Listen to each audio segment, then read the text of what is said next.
नमस्कार, मैं चिन्मय उदगीरकर और हम हैं रवि भैया के साथ। और हम रवि भैया के साथ नर्मदा मैया की डुबकी लगा रहे हैं, नर्मदा मैया में स्नान कर रहे हैं।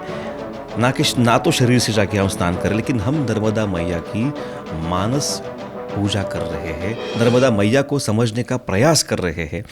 भैया, आपके साथ बातचीत करते हुए हमने ओमकारेश्वर से परिक्रमा उठाई है और नर्मदा मैया के बारे में हम जान रहे हैं। तो मैया के सुपूतों को जानना यानी मैया को जानना है। तो बहुत सारे संतों का हमने परिचय आपसे लिया। मतलब ओमकारेश्वर छोड़ने से पहले जब आपके आज्ञा से और आपके मार्गदर्शन से जो हमने फिल्म का काम पूरा किया, वहाँ पे जो फीचर फिल्म का हमने निर्माण करने का जो प्रयास किया, उसमें एक आखिरी वाला जो दृश्य था वो ये था कि हम नर्मदा मैया को वहाँ पे चुनरी अर्पण करते हैं। और आपने तब बोला था कि इसके बारे में मैं तुमको बाद में बताऊंगा कि नर्मदा मैया को चुनरी क्यों अर्पण की जाती है और वहाँ पे अर्पण करने का महत्व क्या है। तो उसी घाट पे चुनरी अर्पण की गई और बहुत सुंदर दृश्य था वो। तो क्या है ये चुनरी की कथा, क्या है भैया? जब हमारा शूटिंग का पहला दिन था जी, पहला या दूसरा दिन होगा, शूटिंग के दौरान हमने सोचा, यानी हमारे परिवार ने, भक्तराज महाराज जी के परिवार ने सोचा कि नर्मदा माई को चुनरी चढ़ाते हैं। जी, तो मैंने कहा चुनरी चढ़ाते, लेकिन चुनरी से साड़ी यदि चढ़ाएंगे तो अच्छा रहेगा। जी।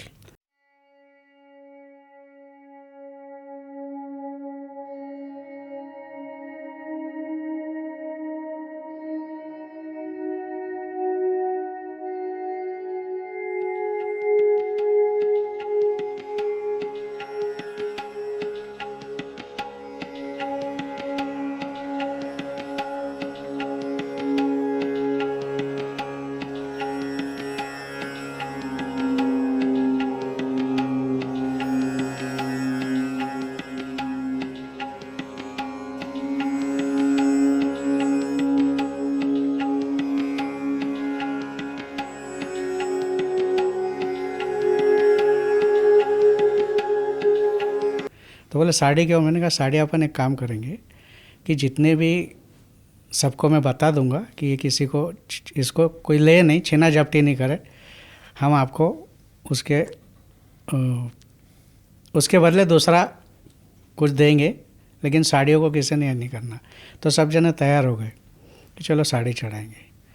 तो 138 साड़ियाँ का पूरा बंडल इंदौर से बनाया था हमारे परिवार के लोगों ने, ग्रोमोटा का आश्रम में लाए। रात भर तो बंडल हमको सीधा करने में लग गया कि साड़ी चुनरी कैसे चढ़ेगी। उसके बाद में मेरे दिमाग में ऐसा था कि नर्मदा जी के मोरटक्का में इसका वाहन का एक पुल है जी, नर्मदा जी पे, वो पुल के पास से ही अपन नर्मदा जी को साड़ी चढ़ाएंगे, आधी साड़ी पानी में और आधी ऊपर, ऐसा शूटिंग अच्छा दिखेगा, ऐसे मेरे मन में था। तो मैं बाज़ार जाके मोटा तार लेके आया, वो तार इस तट से उस तट बांधा हमने रात को। 6 mm का तार 1 किलोमीटर का है पूरा, वो नाव से ले जाके हमने उधर बांध दिया। बाद में मुझे ऐसा पता चला कि रात को यदि कोई आ गया तो दुर्घटना हो सकती है, तो तार को अपन ऊपर खींच लेते हैं। तो ठीक है बोले, वो तार को हमने ऊपर बांधा और सुबह 10 बजे हमारा शूटिंग का नर्मदा माई को चुनरी चढ़ाने का काम था, यानी पूजन वगैरह करना सब ये शुरू करने का समय था। तो हमने सुबह 8 बजे जाके 7 बजे जाके वो तार छोड़ी। मैंने कहा अभी यहाँ से जो अपन मैया को साड़ी चढ़ाएंगे तो शूटिंग में अच्छा दिखे, इसलिए हमारे दिमाग में आया कि तार के ऊपर 1500 चिमटे लगाएंगे अपन, ताकि साड़ी भी नहीं उड़े और इनका शूटिंग अच्छा हो। जैसे हमने तार छोड़ी और टूट गई। तो हमारा पूरा प्रोग्राम जितना भी बनाया था पूरा कोलैप्स हो गया। फिर हमारे जो नाविक थे उनको मैंने बुलाया कि नर्मदा जी में तार टूट गई है, अभी अगली साड़ी मैया को चुनरी कैसी चढ़ाएंगे? तो बोले भैया नावें लगेगी ज़्यादा, तो आपको कितनी चाहिए? तो मैंने कहा यहाँ से वहाँ तक मैं पार चले जाऊँ, इतनी नावें आप लगा दो। तो बोले उसके लिए खर्चा ज़्यादा होगा। मैंने कहा जो भी होगा देखेंगे, आप तो नाव लगा दो। तो उन्होंने कम से कम मेरे ख्याल से उस टाइम में 40 की 42 नावें लगा दी थी। अरे बाप रे। चुनरी चढ़ाने के लिए, साड़ी चढ़ाने के लिए माई को। और शुरुआत की। पूजन वूजन हुआ, माता जी भी थे, हमारे सब पूरे भक्त परिवार था। पूजन वूजन किया और हम साड़ी लेके निकले नाव से। वो साड़ी अभी 350-400 किलो का पूरा वज़न हो गया होगा, वो इतना वज़न हो गया था पूरा। वो साड़ी ले जाते पहले तो वो नाविक ने कहा कि भैया आज तक इस जगह से किसी ने मैया को साड़ी चढ़ाई नहीं है। तो मैंने कहा क्यों? तो बोले बहाव इतना है कि साड़ी बह जाती है और नाव इसको पकड़ नहीं पाती। मैंने कहा अब तो हमने मन में ठान लिया है, इधर से ही चढ़ाएंगे, साड़ी तो यहाँ से ही चढ़ेगी जी। तो बोले फिर आपकी मर्जी। मैंने कहा मेरी नहीं, मैया की मर्जी। मैया देखेगी क्या करना है, आप तो चलाओ।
तो साड़ी चढ़ाने का प्रोग्राम शुरू हुआ। उसमें से हम 4-5 लोग नाव के अंदर बैठे, बाकी के नावें अलग अलग अपनी शूटिंग के कोई देखने के लिए। उसमें से हमारे जो गुरुजी थे पूजा अर्चन करने वाले, मैंने उनको कहा कि आपका काम हो गया है, अब अभी आप नाव में मत आइए। क्या लगा मुझे मालूम नहीं, तो उन्होंने कहा आपका काम हो गया, आप क्यों आ रहे हो? भीड़ बढ़ेगी, कारण माई को साड़ी चढ़ाना है और जोखिम का काम है। तो थोड़े से ऐसे नाराज़ टाइप दिखे, नहीं बोले मैं तो आऊँगा। तो मैंने कहा चलो बैठो, फिर अभी नहीं भी नहीं बोल सकता, बैठे। हम उस तट पे गए चुनरी लेके पूरे। उस तट पे भाव बहुत ज़्यादा है और वाकई में उन्होंने जैसा कहा वैसा पॉसिबल नहीं था कि साड़ी मैया को वहाँ तक जाएगी। और वो साड़ी वहाँ पे पानी के अंदर भीग गई। भीगने से उसका वजन हो गया डबल, तो हाथ में खींचते भी नहीं बने। हाथ से खींचते तो हमारे हाथ जलने लग गए गीली साड़ी होने के बाद भी। और उतने में वो जो हमारे साथ में गुरुजी थे उनके गले तक वो साड़ी आ गई। Oh my God. तो उनको यदि हम नहीं निकालते वो साड़ी तो 1 मिनट भी नहीं लगता उनका नर्वदार होने में। तो जैसे तैसे वो निकाला। तो सुनील जी केवट करके है, उन्होंने कहा भैया साड़ी बड़ा मुश्किल है, फिर भी अपन कोशिश करते। मैंने कहा देखो। तो मैंने फिर थोड़ा उदास हो गया। मैंने कहा अपन ये अपने लिए तो काम नहीं कर रहे, मैया का काम कर रहे हैं। फिर मैंने भी मेरे पूरे कपड़े उतार दिए। मैंने कहा ऐसा कभी समय आया कि कूद के जाना पड़े नर्मदा जी में और साड़ी पकड़ना पड़े तो अपन कूद के चले जाएंगे। तो मैं मैया को प्रार्थना की वहाँ से ही कि मैया देख, ये काम मेरा नहीं है, तेरा है, और यदि पूरा नहीं होगा तो दुनिया मुझे नहीं नाम रखेगी, तुझे नाम रखेगी कि एक बालक की तूने सुनी नहीं। ये मेरे लिए नहीं कर रहा हूँ, ये देश दुनिया देखेगी इस चीज़ के लिए मैं काम कर रहा हूँ, इसमें मेरा कोई संबंध नहीं। अभी तू जाने वो तेरा काम जाने, ऐसा बोल के मैं बैठ गया। उतने ही क्षण में वो हमारा केवट बोला, सुनील जी, अरे भैया साड़ी चली गई, बोले उस तट पे। ओह साड़ी खोलो, खोल खोल साड़ी खोल।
ओह वो साड़ी पहुंच गई।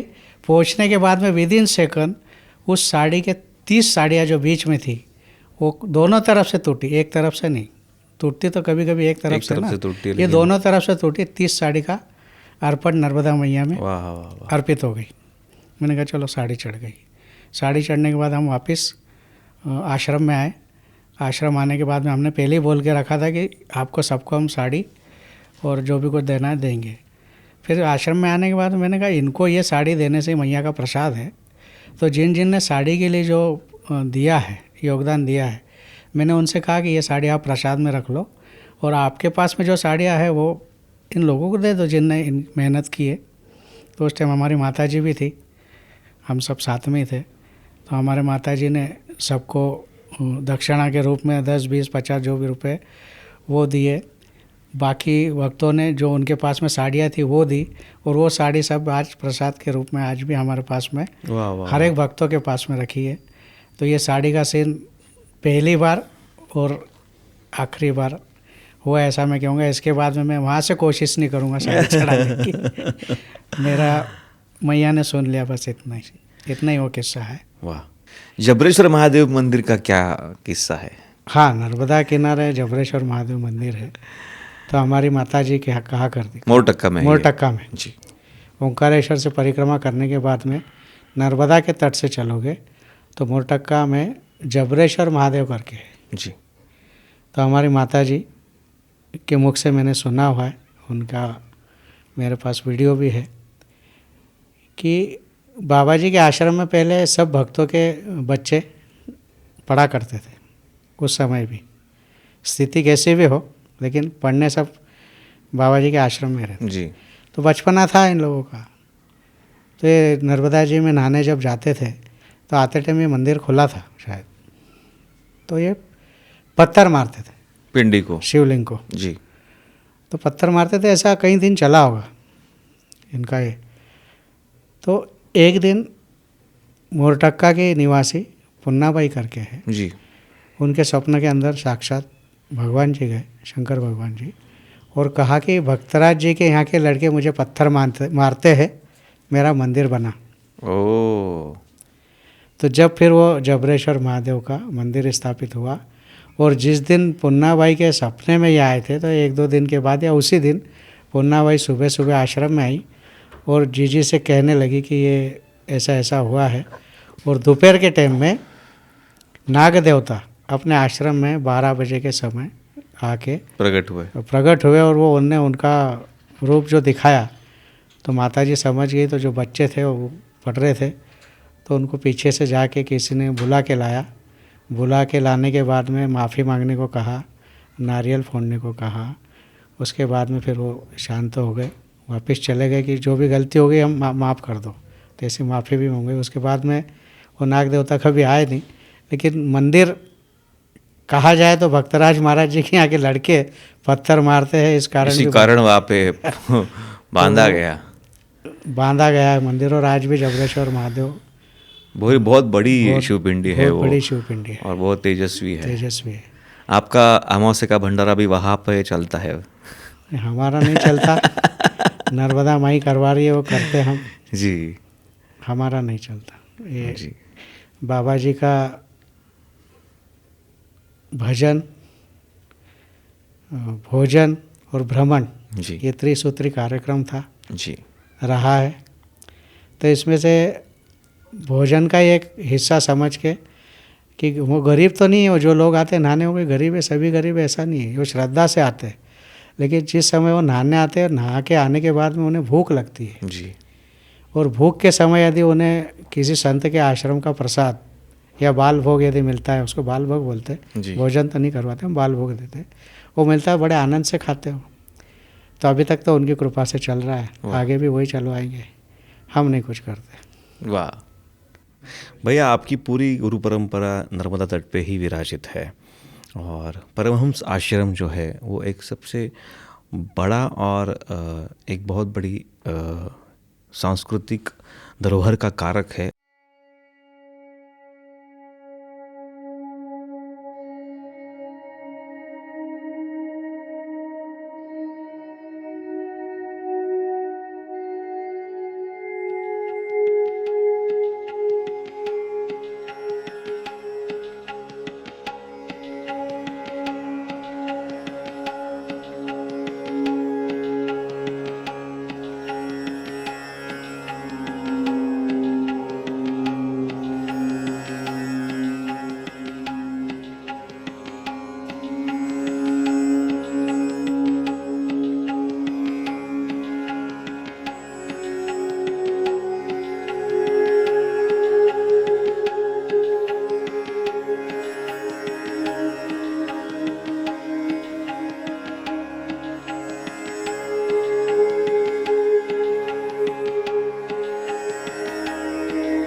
और वो भी मोरटक्का आश्रम के पास, हमारे आश्रम के हमारे पास ही विरासत ही है। बोलेंगे उसको। जी, विरासत है। और वहाँ पे 6 पादुकाएँ हैं और वो स्थान बड़ा दिव्य है, बड़ा शांत है, बड़ा तप वाला स्थान है। तो उस स्थान के बारे में आप क्या बताएंगे? परमहंस जी के स्थान के बारे में मैं बताना कहूँगा। शूटिंग हमारा 3 दिन का ऐसा प्रोग्राम पूरा था उस समय। 3 दिन शूट यहाँ के प्रॉपर करना और बाद में फिर आगे जाना। जी ये मेरे ख्याल से 2015 की बात है। जी शूटिंग के समय फिर रात में दिमाग में कुछ ना कुछ अलग अलग बातें चलती रहती थी मेरे, यानी शांत बैठता ही नहीं था दिमाग। तो मैंने सोचा अभी परमहंस आश्रम में अपन जा रहे हैं, वहाँ पे पहले भी हम हमेशा जाते थे, बचपन से जाते हैं। तो वहाँ पे परमहंस यानी चंद्रशेखरानंद जी के गुरु की भी पादुका है, ओह यानी ब्रह्मानंद जी की जी और उनकी खुद की। तो 2 पादुका है। तो मैंने कहा अपने पास भी ये 4 पादुका और है, तो इन सब संतों का मिलन अपन एक साथ करें। वाह।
जो कि मेरे ख्याल से पहली बार हुआ होगा और इसके बाद कोई करेगा ये मुझे मालूम नहीं। शायद करे या ना करे या नहीं मैं बोल सकता, लेकिन पहली बार वो 6 के 6 पादुकाएँ जो थी उनका विधिवत पूजन किया। विधिवत पूजन करने के बाद में मैंने सबको हाथ जोड़ के कहा कि आज ये सब एक दूसरे से मिल रहे, आप इनको कोई स्पर्श नहीं करें। क्या बात। तो सबने सुना वो और वैसा ही हुआ और बहुत अच्छा वो 6 पादुकाओं का जो मिलन था, जो बोलते हैं ना संत मिलन या जो भी है, वो बड़ा आनंदी और ये प्रतिसाद बहुत अच्छा रहा।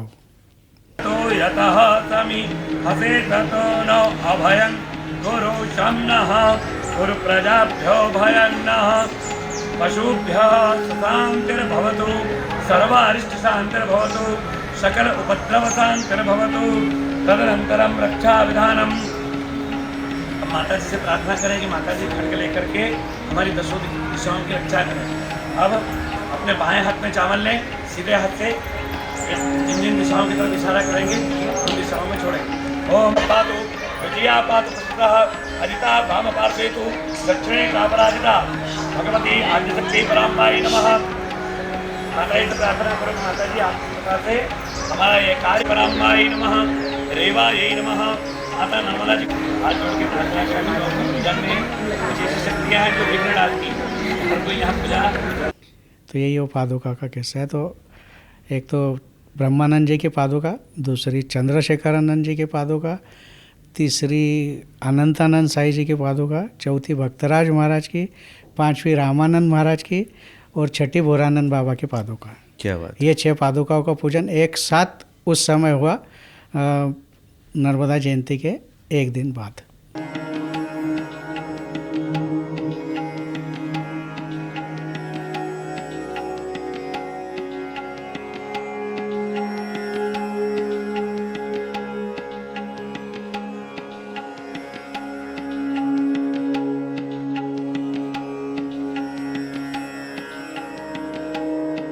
अगर आपको भी नर्मदा माई की कृपा प्राप्त करनी है और इन पादुकाओं का दर्शन करना है तो परमहम आश्रम को अवश्य भेंट दें और मोटक आश्रम के खाने का और वहाँ के निवास का ज़रूर लाभ लीजिए।